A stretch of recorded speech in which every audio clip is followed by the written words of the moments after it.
Flashback જીવલીનું છૂંદણું લેખિકા રેખા વિનોદિની પટેલ. આજ વહેલી સવારનો ઉગતો સૂરજ કેટલા બધા સંભાળના લઈને આવ્યો હતો. આજથી 21 વર્ષ પહેલા એક આવો ચમકતો સૂરજ ઉગ્યો હતો. આબ શરમની લાલી ઓઢીને આવ્યું હતું.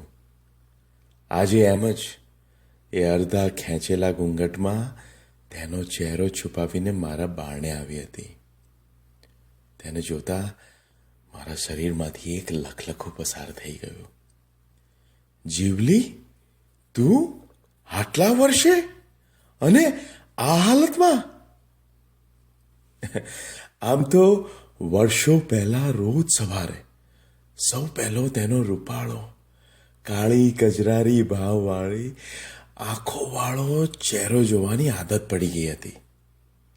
તેની ગોળ હડપચી ઉપર બરાબર વચમાં એક છૂંદણું છૂંદાવેલ હતું અને ત્યાં પગથી માથા લગી મારી એક લીસા સાપ જેવી ફરતી નજર આવીને અટકી જતી અને તે મીઠું હસી પડતી.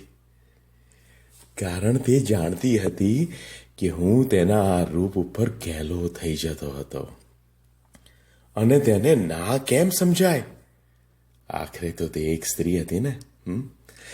કહેવાય છે કે એક સ્ત્રીની નજર પુરુષના મનને પારખવા માટે સતેજ હોય છે. એક હીરા પારખું જેવી તો 1-2 વર્ષ પહેલા જ ભાવનગર જિલ્લાના કોઈ નાનકડા ગામમાંથી માવજીને પરણીને અમદાવાદના તેના ઝૂંપડાને મહેલ જેવો શોભામાં આવી ચડી હતી અને હું ભરૂચ પાસેના નાનકડા ગામમાં મારા પરિવારને મૂકીને અહીં એક રૂમ રસોડાનું ઘર ભાડે રાખીને 3 વર્ષથી પેટીયું રડવા આવી ચડ્યો હતો. મા બાપે પેટે પાટા બાંધી ભણાવ્યો હતો અને હવે કંઈક સારું કમાતો થયો તે વાતનો સંતોષ લઈને ગામડે જીવતા હતા. અહીં ભાડે ઘર રાખ્યું ત્યારે તો માવજી રોજ સવારે દૂધ લઈને આવી જતો. પછી તો તેની આ લટકાળી જીવલી આવતી થઈ અને ત્યારથી તેનું વેચાણ પણ વધી ગયું હતું. તે મારા જેવા તો કેટલાય હશે જે જીવલીના છૂંદણામાં અટવાઈ ગયા હશે. એક વખત આવી જ શિયાળાની ઠંડી ઉગતા સૂરજની લાલી ફેલાવતી સવાર ઉઘડતી જતી હતી. તે દિવસે બારણે ટકોરા મારવા છતાંય મેં જ્યારે બારણું ખોલ્યું નહીં ત્યારે જીવલીએ એના મીઠા શરાબી અવાજમાં ટહુકો કર્યો, સાહેબ અંદર છો કે નહીં? લો હાલો, જટ કરો, મારે ઘેર જવામાં મોડું થાય છે. હું લથડતા પગલે માળ બારણા સુધી આવી રહ્યો અને પરાણે બારણું ખોલતા લગભગ ત્યાં જ ફસડાઈ પડ્યો. મારી હાલત જોતા જીવલી ગભરાઈ ગઈ. ઓ સાહેબ, ઓમ એકદમ હું થયું? તેના અવાજમાં નરી ચિંતા ટપકતી હતી. તેનું લગભગ ખાલી થઈ ગયેલું દૂધનું બોઘણું એક બાજુએ મૂકી મને ટેકો આપી અંદરના ઓરડામાં લઈ ગઈ. નાનકડા રૂમમાં એક બાજુએ મારો લોખંડનો પાટીવાળો પલંગ પાથરેલો હતો. તેના ઉપર એણે મને સાચવીને સુવાડ્યો અને ત્યાં જ બાજુમાં પડેલા ટેબલ ઉપર એક જગમાં પાણી ભરેલું હતું. તેમાંથી પિત્તળના પ્યાલામાં પાણી ભરી પીવડાવ્યું હતું. આટલું કરતા તો તે સમજાઈ ગઈ હતી કે મને સખત તાવ ચડેલો હતો અને મારું શરીર ધ્રુજતું હતું. કંઈ પણ બોલ્યા વિના રસોડામાં ગઈ. મારે ક્યાં મોટું લાંબુ પહોળું રસોડું હતું કે કશું ના જડે. આથી બધું જાતે શોધી મારા માટે 1 કપ આદુ નાખીને ચા બનાવી લાવી. તેની ગરમા ગરમ આંખોમાં જોતા જોતા મારા ગળેથી ગરમ ચા ગળતી રહી અને શરીર સાથે કંઈક રાહત થતી લાગી હતી. મને થોડી રાહત થતી જોઈ જીવલીના ગોરા ચહેરા ઉપર ચિંતાના ભાવ ઓછા થતા લાગ્યા સાહેબ, તમે તાવની ટીકડી લઈ લેજો. બપોર પછી હું આટો મારી જઈશ અને તમે કહેતા હો તો ખીચડી લેતી આવ. બહુ ભાવથી બોલી હતી. મારે ના કહેવાનું હતું જ ક્યાં? મેં આંખોથી જ સંમતિ આપી દીધી. બહુ સારું લાગ્યું હતું કે બીમારીમાં ઘરથી દૂર પરદેશમાં પોતિકા ભાવનો અહેસાસ થઈ રહ્યો હતો. બારણું આડું કરી જીવલી તેની મટકાથી ચાલે નીકળી ગઈ, પણ મારા મનમાં સેંકડો તરંગો ઉત્પન્ન કરતી ગઈ. આજ સુધી ગમતી જીવલી આજે વાલી લાગી, કંઈક અંશે પોતાની લાગી. હું મારા મરકટ મન ઉપર હસી પડ્યો. પછી કબાટમાંથી તાવની દવા લઈ સૂઈ ગયો અને ક્યારે આંખ મીચી ગઈ તેની ખબર ના પડી. બપોરના 1:30 વાગ્યા હશે ને બારણે ટકોરા પડ્યા. હું જાગીને બહાર આવ્યો તો હાફથી છાતીએ જીવલી હાથમાં ડોલકું પકડી ઊભી હતી. સાહેબ, થોડું મોડું થઈ ગયું. મુઓ, મારો ઘરવાળો ઘેર આવે અને તેને માટે રોટલા ટીપી દઉં પછી જ મારથી અવાય ને. બહુ ભૂખ્યા થશો નહીં? કહેતા રસોડામાં જઈ કાંસાની થાળી અને વાટકી લઈને આવી. સામે બેસી ઘરવાળીની જેમ જ મને થોડું લો એમ કંઈ ખવડાવતી રહી. મારા માટે તો આ પહેલો અનુભવ હતો. મારું શરીર બીમાર હતું, પણ મન અંદરથી ઉત્તેજિત થતું હતું. 4 કોળિયા ખીચડીના ખાધા પછી હું પલંગ ઉપર આડો પડ્યો, ઊંઘારા ભરતો હતો અને આમ કરતો જોઈ જીવલી મારી નજીક આવી. સાહેબ, કશું થાય છે? ડોક્ટરને બોલાવી લાવ. જીવલી બહુ માથું ફાટે છે. દવા લીધી પણ ખાસ ફરક પડ્યો નહીં. હું 2 હાથે માથું દબાવીને બોલ્યો હતો. મને એકલો અને લાચાર જોઈ તેને કદાચ દયા આવી હોય કે કંઈક બીજું તત્વ કામ કરી ગયું હોય, પણ કોણ જાણે. બારણું અટકાવી તે મારા ઓશીકે બેસી ગઈ અને તેના 2 મજબૂત કસાયેલા હાથની નરમ પોચી હથોડીઓથી મારા હાથને દબાવતી રહી. તેના સ્પર્શે મને ઘણી રાહત મળી હતી. પછી કોણ જાણે મને શું થયું, મેં એક ઝાટકે તેનો હાથ ખેંચીને મારી સમીપ લાવી દીધી. ત્યારે મારા મગજ ઉપર એક પુરુષ સવાર હતો. હું સમય અને સંજોગો બધા ભૂલી ગયો હતો.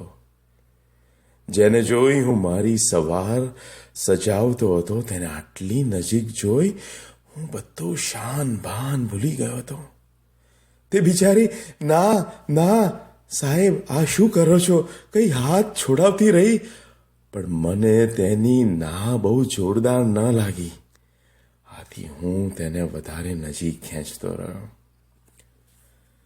સતત 2 વર્ષની આંખોમાં ભરેલી તરસે તેને પણ થોડી પીગળાવી હશે કે તે પણ થોડીક નાની આડાશમાં તેનું સ્વેચ્છાએ સમર્પણ કરી બેઠી હતી. છૂટક છૂટક મળતી એ નજરોના એ છબછબિયા આજે એક માત્ર શબ્દને માધ્યમ બનાવ્યા સિવાય અનરાધાર વરસી પડ્યા હતા. આજે એ પણ એક બરફના ટુકડાની માફક મારી મહી ઓગળી ગઈ હતી. તે તો પછી મને બહુ મોડું સમજાયું હતું કે તેની એ તરસ કયા કારણે હતી. પણ ત્યારે તો લાગણીઓની ભીનાશ ચામડીને આરપાર ઉતરી ગઈ હતી. જળબંબાકાર વરસાદ પછી અચાનક આવતી કોરાટ જેવી અમે બંને છેવટે વાસ્તવિક જગત ઉપર આવીને પટકાઈ ગયા હતા. જીવલી તેની જાત સંભાળતી તેના અડધા ચહેરાને ઢાંકતું ઓઢણું માથે ઓઢી ચાલી નીકળી. મને હજુ પણ યાદ છે હું કેટલી વાર સુધી શૂન્ય મસ્તક બની પડ્યો રહ્યો. ખુશ થવું કે મારા કૃત્યને વખોડું તે નક્કી નહોતો કર્યો શકતો હતો. ત્યાર પછીની બધી જ સવારે તે રોજની માફક આવતી રહી. છતાં પણ વહેલી સવારે સૂર્યનારાયણને અપાતી અંજલિ જેવી પવિત્રતા અને અજબ શાંતિ જોઈ હું ફરી તેની તરફ મલિન નજરે ના જોઈ શક્યો.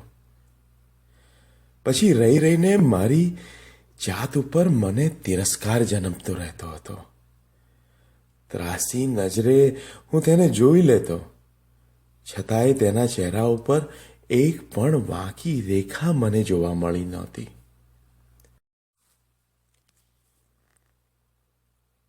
ત્યાર પછીની બધી સવારે તે રોજની માફક આવતી રહી. છતાં પણ વહેલી સવારે સૂર્યનારાયણને અપાતી અંજલિ જેવી પવિત્રતા અને અજીબ શાંતિ જોઈ હું ફરી તેની તરફ મલિન નજરે ના જોઈ શક્યો. પછી રહી રહીને મને મારી જાત ઉપર તિરસ્કાર પણ જન્મતો જતો હતો. ત્રાસી નજરે હું તેને જોઈ લેતો, છતાંય તેના ચહેરા ઉપર એક પણ વાકી રેખા મને જોવા મળતી નથી. ત્યારબાદ ધીમે ધીમે મારી ગ્લાની ઓછી થતી ચાલી. આ વાત મેં માંડ અઠવાડિયું થયું ત્યાં તો માનો ગામડેથી કાગળ આવ્યો, જેમાં મારે અઠવાડિયું રજા લઈ ઘેર આવવા જણાવ્યું હતું. અને આમ પણ છેલ્લા 2 વર્ષમાં 3 રજાને બાદ કરતાં એક પણ વધારાની રજા પાડી નહોતી. આથી નિરાતે 15 દિવસની રજા લઈ હું ગામડે જવા નીકળ્યો. બસ જતા પહેલા એકવાર જીવલી સાથે વાત કરવાની ઈચ્છા જન્મી આવી. સવારે દૂધ લઈ લો સાહેબની બૂમ સાંભળતા હું બહાર દોડ્યો. જીવલી, હમણાં 15 દિવસ દૂધ ના લાવીશ, હું ગામ જઉં છું. હું પાછો આવીશ ને જણાવીશ. ઓવે, આવીને કેવડાવજો અને સાચવીને જજો. બોલતા તેની આંખોમાં એક ઉદાસ લહેર દોડી જતા હું જોઈ ગયો હતો. બસ પછી તો હું ગામ ગયો અને લાગણીઓની માયાજાળમાં ફસાઈ ગયો. માએ મારી માટે એક યોગ્ય કન્યાની ગોઠવણી કરી રાખી હતી અને રમાને જોઈને હું તેને ના પાડી શક્યો.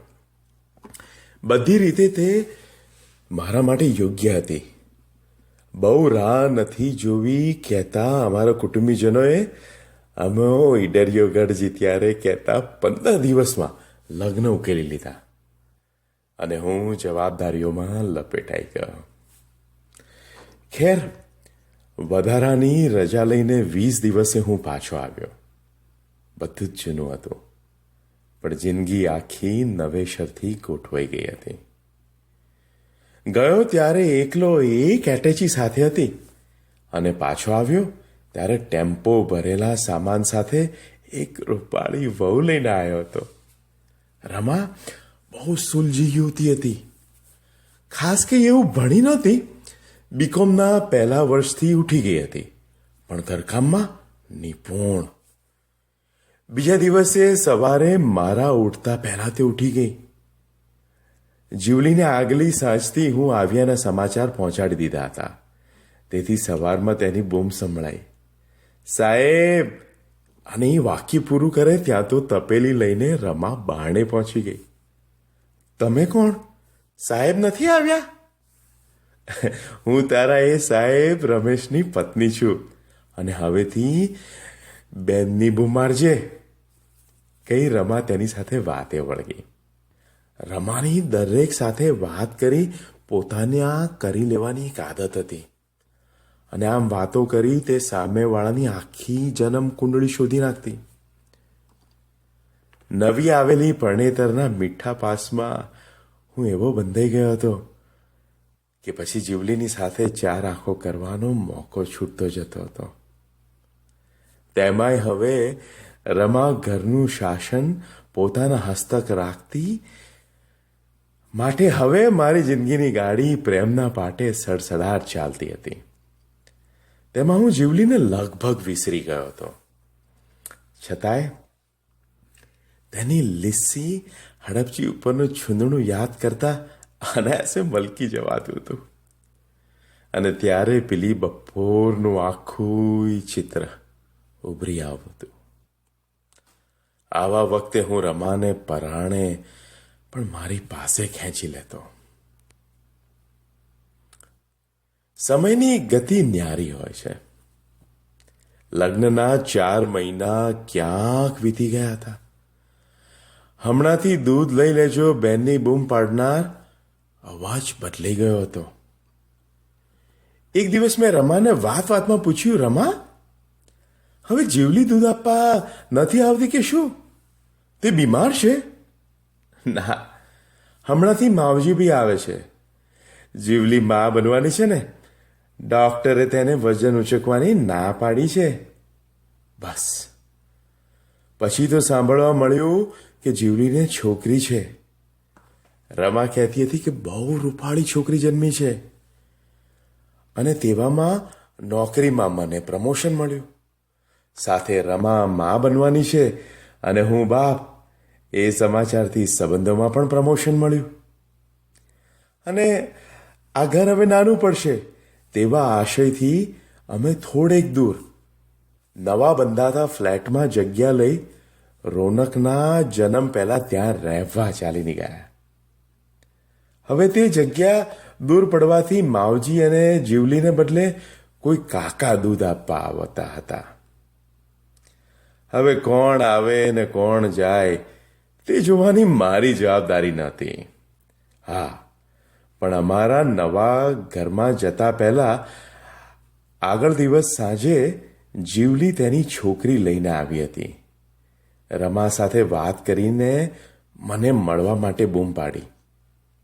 સાહેબ, તમે જવાના છો તો થયું કે તમને મળી લઉં. મારી દીકરીને તમારા દર્શન કરાવી દઉં. હું બહાર આવ્યો ત્યારે રમાને કંઈક યાદ આવી ગયું અને તે અંદરના ઓરડામાં ગઈ. ત્યાં લગી હું જીવલીની પાસે આવી ગયો. ખરેખર તેની દીકરી બહુ સુંદર હતી. મને તેના તરફ એક અજીબ ખેંચાણ થયું. સામાન્ય રીતે હું નાના બાળકોને હાથમાં ચેષ્ટા કરતો નહીં, પણ કોણ જાણે મેં હાથ લંબાવી દીધા અને જીવલી પણ આ ક્ષણની રાહ જોતી હોય તેમ ઝટ મારા હાથમાં નાનકડી ઢીંગલી જેવી બાળકી મૂકી દીધી. કેવી મીઠી લાગતી હતી એ. હું આ પલક તેને જોતો રહ્યો. ત્યાં તો રમા આવી પહોંચી. તેના હાથમાં એક નાના બાળકનું ઝબલું હતું.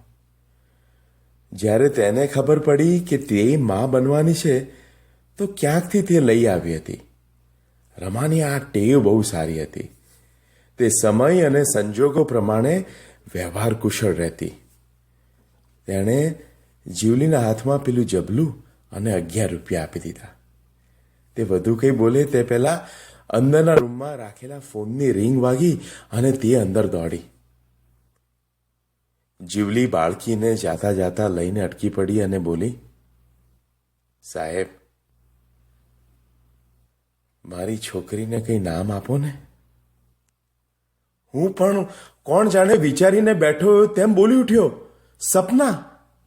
તે બબડી, સપના. અને પાછું વળીને જોયા વિના ચાલતી થઈ.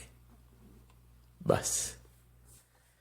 પછી તો મારા ઘરે શુકેશનો જન્મ થયો અને સાથે મારી પ્રગતિ વધતી ચાલી. આજકાલ કરતા શુકેશ એક 21 વર્ષનો જુવાન થઈ ચૂક્યો હતો. કોલેજના છેલ્લા વર્ષમાં આવેલો એ બીજા યુવાનોની માફક મોજ શોખ અને તોફાન મસ્તીમાં રહેતો હતો. તેના મવ્વાલી જેવા દોસ્તારો સાથેની તેની વધારે પડતી ઉઠક બેઠક જોઈ ક્યારેક હું તેને ટોકતો ત્યારે રમા તેનું ઉપરાણું લઈને કહેતી, અરે આજ તો તેની ઉંમર છે, તોફાન મસ્તીની. હા, અને આપણી ક્યાં 2-4 બાળકો છે. અરે તેને તેની રીતે જીવવા દો ને. આજે જીવલીને પૂરા 21 વર્ષે મારા આંગળી જોઈ હું ચમકી ગયો. ઉંમર તેના ઉપર કંઈક વધુ મહેરબાન થઈ ગયું હોય તેમ લાગતું હતું. છતાં પણ તેની કાળી ધનુષની પણજ જેવી ખેંચાયેલી આંખોનું કામણ યથાવત હતું. કેમ છો સાહેબ? તબિયત તો હારી છે ને?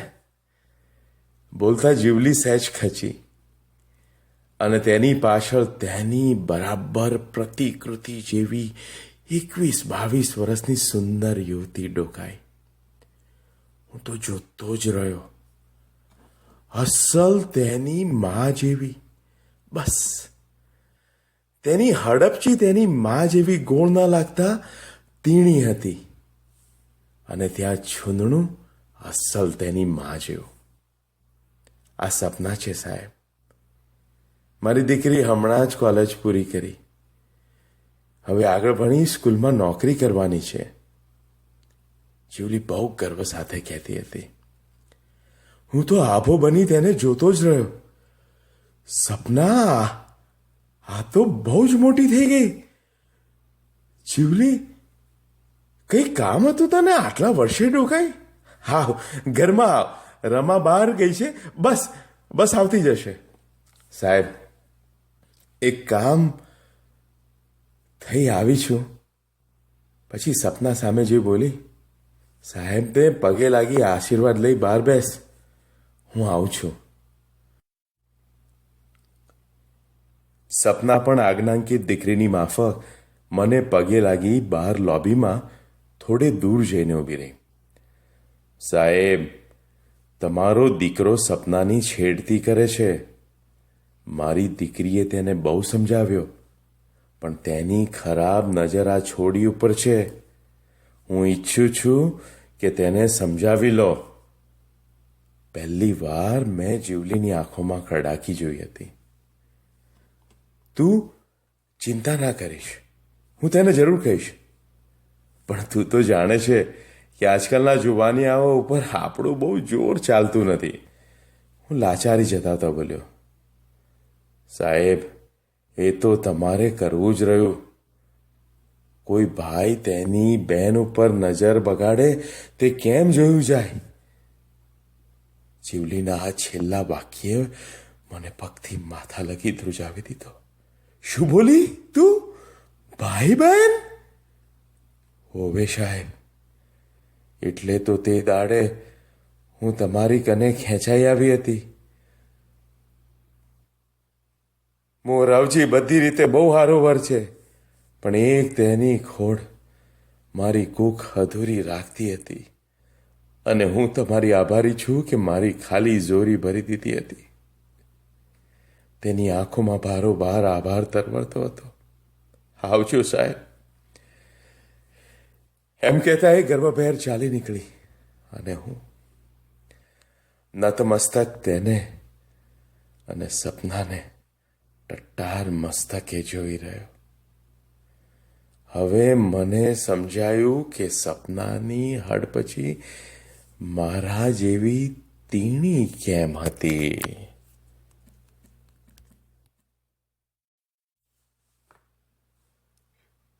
ફ્લેશબેક. જીવલીનું છૂંદણું. લેખિકા રેખા વિનોદિની પટેલ. આજ વહેલી સવારનો ઉગતો સૂરજ કેટલા બધા સંભાળના લઈને આવ્યો હતો. આજથી 21 વર્ષ પહેલા એક આવો ચમકતો સૂરજ ઉગ્યો હતો.